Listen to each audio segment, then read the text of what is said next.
दोस्तों, मर्यादा पुरुषोत्तम भगवान श्री राम की कहानी से आज बच्चा बच्चा वाकिफ है। बचपन में या फिर लॉकडाउन में आपने रामायण तो जरूर देखी होगी। रामायण की लास्ट में हमें देखने को मिलता है कि भगवान श्री राम जल समाधि के बाद गरुड़ पर सवार होकर बैकुंठ के लिए निकल जाते हैं। लेकिन इसके बाद अयोध्या और अयोध्या वासियों के साथ क्या हुआ, ये किसी को पता हो या ना पता हो, लेकिन आज अयोध्या में राम मंदिर बनकर तैयार हो चुका है, जिसका उद्घाटन 22 जनवरी 2024 को हमारे प्रधानमंत्री श्री नरेंद्र मोदी जी द्वारा किया गया। अयोध्या में बने इस राम मंदिर की कहानी भगवान राम के बैकुंठ जाने से शुरू होती है। जी हाँ, सही सुना आपने, जब इनके पुत्र कुश के द्वारा अयोध्या में राम मंदिर का निर्माण कराया गया था। तो क्या आपको इस मंदिर के इतिहास के बारे में पता है? अगर नहीं तो आज हम इस वीडियो में आपको बताएंगे कि कहां से शुरू हुई ये कहानी और इस कहानी में कब कब क्या क्या हुआ था। देखिए, भगवान राम के बैकुंठ जाने के बाद इनकी 44 पीढ़ियों ने अयोध्या पर राज किया और जब राम के पुत्र कुश अयोध्या के राजा थे तो इन्होंने राम के जन्म स्थान पर एक जन्मभूमि मंदिर के साथ साथ कई छोटे छोटे मंदिर बनवाए थे। समय के साथ साथ इन मंदिरों की हालत जर्जर होती चली गई, जिसे बाद में 57 बीसी के आसपास उज्जैन के राजा विक्रमादित्य ने रेनोवेट करवाया। लेकिन 1526 में बाबर के भारत आने के बाद मुगल शासन की शुरुआत होती है और 1528 से 29 में बाबर अयोध्या जाता है तो अपने सेनापति मीर बाकी से मंदिरों को तोड़कर मस्जिद बनवाने का आदेश भी दे देता है। इसके बाद मीर बाकी मंदिरों को तोड़कर मस्जिद बनवा देता है और हिंदुओं के अंदर आने पर रोक लगा देता है। और फिर लगभग 190 साल बाद यानी 1770 एडी में आमेर के राजा जय सिंह द्वितीय मस्जिद के बाहर जमीन देखकर आंगन में एक चबूतरा बनवाते हैं, जहां पर रामलला की मूर्ति की स्थापना की गई थी। अब यहाँ होता क्या है कि मस्जिद के अंदर तो मुस्लिम नमाज पढ़ते थे, जबकि बाहर चबूतरे पर हिंदू भगवान राम की पूजा किया करते थे। ऐसा कई सालों तक चलता है और फिर 1853 में भारत के 14 सांप्रदायिक अखाड़ों में से एक निर्मोही अखाड़ा ने क्लेम किया कि इस मस्जिद की जगह पर राम मंदिर था, जिसको बाबर के समय में तोड़कर मस्जिद बना दी गई थी और अब हम यहाँ फिर से राम मंदिर बनवाएंगे। मुसलमानों के द्वारा इसका विरोध किया गया और फिर यहीं से हिंदू और मुसलमानों के बीच लड़ाई शुरू हो जाती है। कई जगहों पर दंगे होते हैं। इन दंगों को रोकने के लिए 1859 में ब्रिटिश सरकार चबूतरा और मस्जिद के बीच में एक फेंसिंग करवा देती है, जिससे ये मामला कुछ सालों के लिए तो सुलझ जाता है। अब होता क्या है कि 1885 में निर्मोही अखाड़ा के महंत यानी रघुबर दास फैजाबाद डिस्ट्रिक्ट कोर्ट में चबूतरे पर छतरी बनाने के लिए अपील करते हैं, लेकिन उनकी अपील को खारिज कर दिया जाता है, जिससे हिंदू कम्युनिटी में रोष की स्थिति पैदा हो जाती है और जगह जगह हिंसा शुरू होने लगती है। इस हिंसा में मस्जिद और राम चबूतरे के बीच बनी फेंसिंग के साथ साथ मस्जिद की दीवारों को भी तोड़ दिया जाता है। ब्रिटिश सरकार द्वारा दीवारों को फिर से बनवाने के साथ एक रूल भी बनता है कि मस्जिद को केवल जुम्मे की नमाज के लिए ही खोला जाएगा और भारत के आजाद होने तक यही व्यवस्था चलती रही थी। लेकिन आजादी के 2 साल बाद यानी 23 दिसंबर 1949 को सुबह होते ही हिंदू समुदाय द्वारा मस्जिद के अंदर घंटियों और शंखों की आवाज के साथ पूजा की जाती है, जिससे भीड़ इकट्ठा होने लगती है। हिंदुओं की भीड़ पूजा के लिए और मुसलमानों की भीड़ इसका विरोध करने के लिए एकजुट हो जाती है और वो एक बार फिर से विद्रोह की सिचुएशन भी बन जाती है, जिसे देखकर वहां के डिस्ट्रिक्ट मजिस्ट्रेट के नायर वहां के हालात की रिपोर्ट प्राइम मिनिस्टर ऑफिस में देते हैं। जब ये मामला दिल्ली पहुंचता है तो उस समय प्रधानमंत्री जवाहरलाल नेहरू थे। नेहरू जी पीएमओ ऑफिस से के नायर को एक आदेश पारित करके कहते हैं कि जबरदस्ती किसी भी चीज को हथियाना गलत है और मूर्ति को तुरंत मस्जिद से निकालकर बाहर किया जाना चाहिए।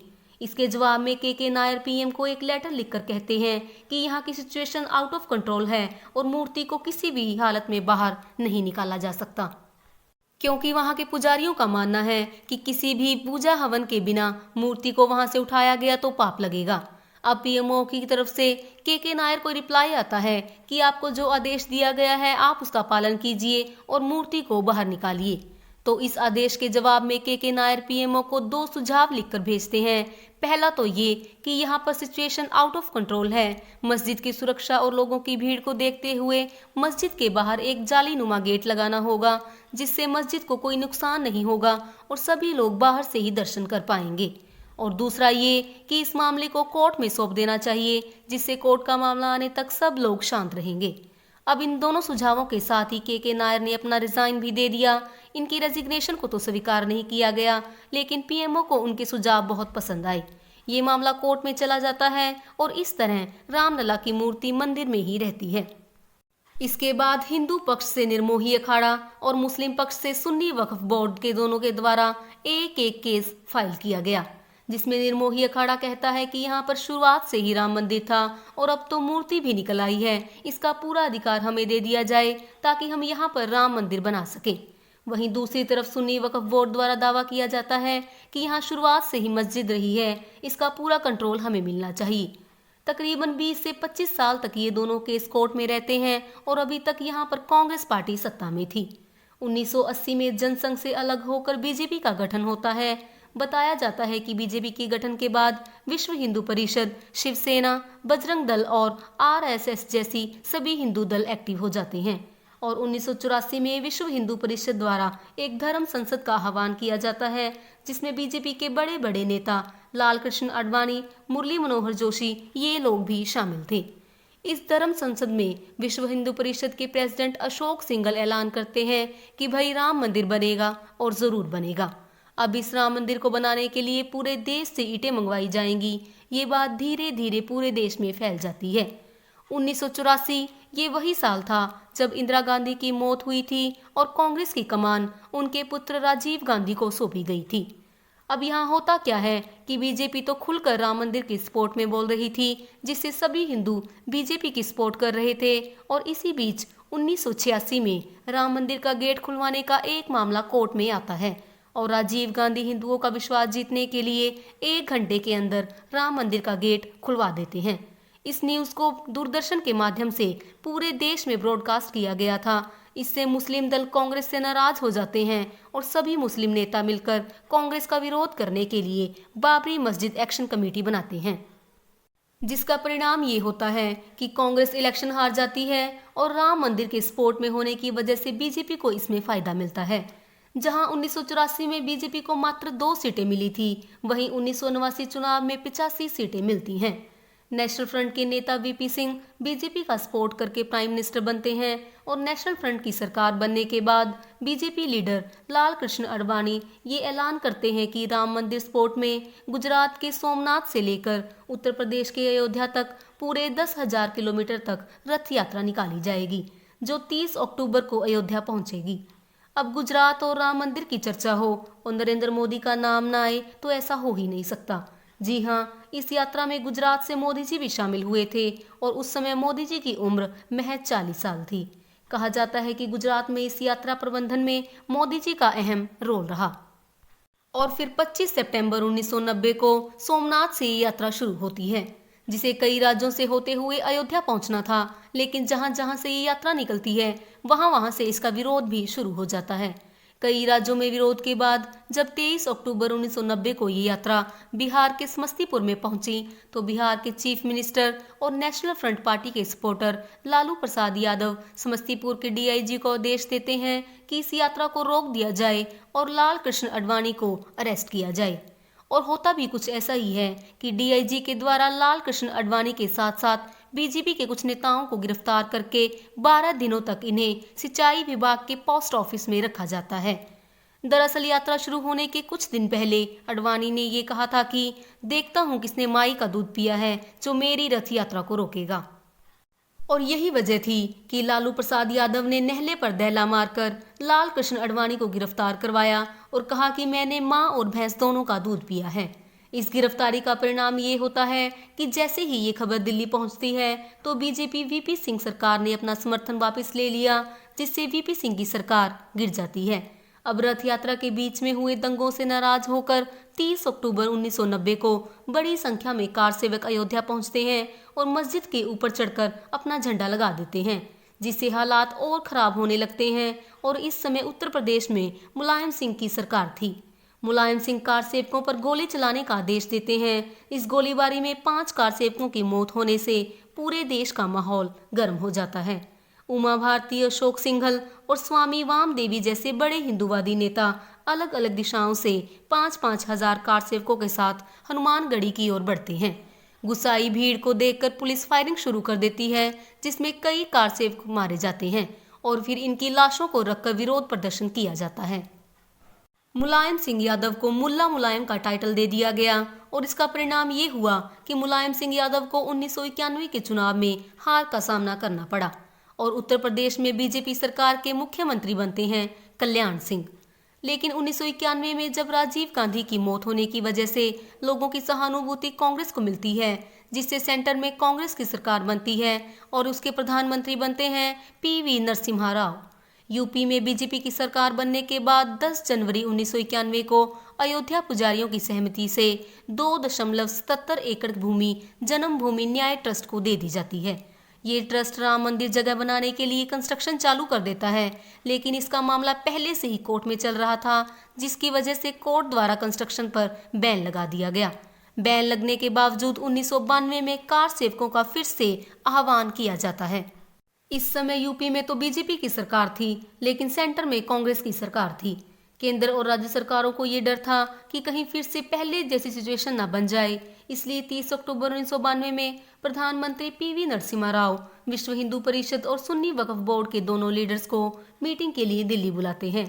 लेकिन इस मीटिंग में कोई खास निष्कर्ष नहीं निकलता और विश्व हिंदू परिषद के नेता आपस में ही मीटिंग करके 6 दिसंबर को फिर से कार सेवकों को बुलाने का ऐलान करते हैं। तो कांग्रेस के प्रधानमंत्री पीवी नरसिम्हा यूपी के चीफ मिनिस्टर कल्याण सिंह को प्रेसिडेंशियल रूल लागू करने के लिए बोलते हैं, लेकिन कल्याण सिंह आश्वासन देकर मना कर देते हैं और कोर्ट में हलफनामा देकर कहते हैं कि यहाँ पर कोई भी हिंसा नहीं होगी और इसकी सारी जिम्मेदारी राज्य सरकारों की होगी और किसी भी सिचुएशन में कार सेवकों पर गोलियां नहीं चलाई जाएंगी। अब देखिए, 6 दिसंबर 1992 को 2 लाख से भी ज्यादा कार सेवक अयोध्या पहुंचे थे। इस समय बीजेपी के कुछ नेता पर अयोध्या पर आने पर रोक लगा दी जाती है और यही वजह थी कि उमा भारती सिर मुंडवाकर वहां पहुंचती है ताकि कोई उन्हें पहचान ना पाए। उमा भारती के अलावा अटल बिहारी वाजपेयी जी, अशोक सिंघल, लाल कृष्ण आडवाणी जैसे बड़े नेता अयोध्या पहुंचे थे और फिर से 5 बजे ये भीड़ मस्जिद के तीनों गुंबद को तोड़कर मेन गुंबद की जगह पर एक छोटा सा मंदिर बनाकर रामलला की मूर्ति वहां पर रख देती है, जिस वजह से हिंदू और मुस्लिम दोनों के बीच दंगे होने शुरू हो जाते हैं और राज्य सरकार द्वारा की गई सारी व्यवस्थाएं फेल हो जाती हैं। हजारों की संख्या में लोगों की मौत हो जाती है और यूपी में प्रेसिडेंशियल रूल लागू कर दिया जाता है, जिसके बाद कल्याण सिंह मुख्यमंत्री पद से अपना इस्तीफा दे देते हैं। ये मुद्दा इंडिया तक ही सीमित नहीं रहा, बल्कि इसके विरोध में पाकिस्तान और बांग्लादेश में भी हिंदुओं की दुकानें जलाई गई और उन पर लाठियों से मारा गया। यहाँ तक कि हिंदू मंदिरों को भी तोड़ा गया। और अब जब 2001 में बीजेपी पार्टी से अटल बिहारी वाजपेयी की सरकार बनती है तो विश्व हिंदू परिषद द्वारा सेंटर में बोला जाता है कि राम मंदिर बनवाने का काम शुरू करवाओ और सरकार से नहीं हो रहा तो हमें बताओ, फिर हम मंदिर बनवाएंगे। अब जब सरकार की तरफ से कोई भी प्रतिक्रिया नहीं मिलती तो 15 अक्टूबर 2002 में विश्व हिंदू परिषद सैकड़ों कार्यकर्ताओं को बुलाकर मंदिर निर्माण कार्य शुरू कर देती है। जब ये कार्यकर्ता अयोध्या से लौटकर जा रहे थे तो जैसे ही इनकी ट्रेन गोधरा पहुंचती है तो भड़के हुए लोगों द्वारा ट्रेन में आग लगा दी गई, जिससे 58 लोगों की मौत हो गई और इसके बाद एक बार फिर से देश का माहौल गर्म हो गया, जिससे कोर्ट इस मामले में तेजी करने की कोशिश करती है और फिर एएसआई यानी आर्कियोलॉजिकल सर्वे ऑफ इंडिया को इस मंदिर के आसपास खुदाई करके रिलेटेड साक्ष्य निकालने के लिए बोला जाता है। तकरीबन 6 महीने के बाद एएसआई की रिपोर्ट आती है जिसमें 10वीं और 12वीं सेंचुरी के हिंदू मंदिरों के अवशेष मिलते हैं, जिसके आधार पर 30 सितंबर 2010 को कोर्ट का फैसला आता है, जिसमें पहली बार कोर्ट ये मानती है कि यहाँ पर राम जन्मभूमि थी और इस मंदिर को 3 भागों में बांट दिया जाता है। सीता रसोई और चबूतरा निर्मोही अखाड़ा को दिया जाता है, सेंटर एरिया रामभूमि न्यास को दिया गया और बाकी का एरिया सुन्नी वक्फ बोर्ड को दे दिया जाता है। लेकिन कोई भी पक्ष इस मामले पर एग्री नहीं करता और 2011 में ये मामला सुप्रीम कोर्ट के पास चला गया और लगभग 6 साल तक फिर से सुप्रीम कोर्ट में पेंडिंग रहने के बाद 2017 में इस केस की सुनवाई शुरू होती है। लगभग 2 साल बाद यानी 9 नवंबर 2019 को 5 जजेस की बेंच के द्वारा एएसआई की रिपोर्ट के आधार पर तकरीबन 2.77 एकड़ जमीन राम जन्मभूमि ट्रस्ट को दे दी जाती है, लेकिन इसका मालिकाना हक केंद्र सरकार के पास ही रहेगा और उत्तर प्रदेश सरकार को आदेश दिए जाते हैं कि मुस्लिम पक्ष को इस जमीन से दूर किसी और जगह पर 5 एकड़ जमीन सुन्नी वक्फ बोर्ड को मस्जिद बनाने के लिए दे दी जाए। इस तरह सबसे लंबे चलने वाले इस मामले का फैसला किया जाता है। तो ये हमारे संविधान की खूबसूरती ही है कि जब इस मामले का फैसला आया तो किसी भी पक्ष द्वारा ना तो कोई हिंसा की गई और ना ही किसी पक्ष ने इस फैसले का विरोध किया। और फिर 5 अगस्त 2020 को प्रधानमंत्री नरेंद्र मोदी जी द्वारा अयोध्या पहुंचकर मंदिर का शिलान्यास किया जाता है, जिसके बाद मंदिर बनना शुरू हो गया। तो ऐसे 22 जनवरी 2024 को प्रधानमंत्री मोदी और बड़े बड़े पॉलिटिकल लीडर्स और महान संतों की उपस्थिति में राम मंदिर की प्राण प्रतिष्ठा का अनुष्ठान किया गया, जिससे भगवान श्री राम मंदिर के गर्भगृह में विराजमान हो चुके हैं। ये थी त्रेता युग से 2024 तक राम मंदिर बनने की कहानी। वीडियो पसंद आया हो तो वीडियो को एक लाइक करके हमारी आने वाली वीडियोस के लिए चैनल को जरूर सब्सक्राइब कर ले। बहुत बहुत धन्यवाद।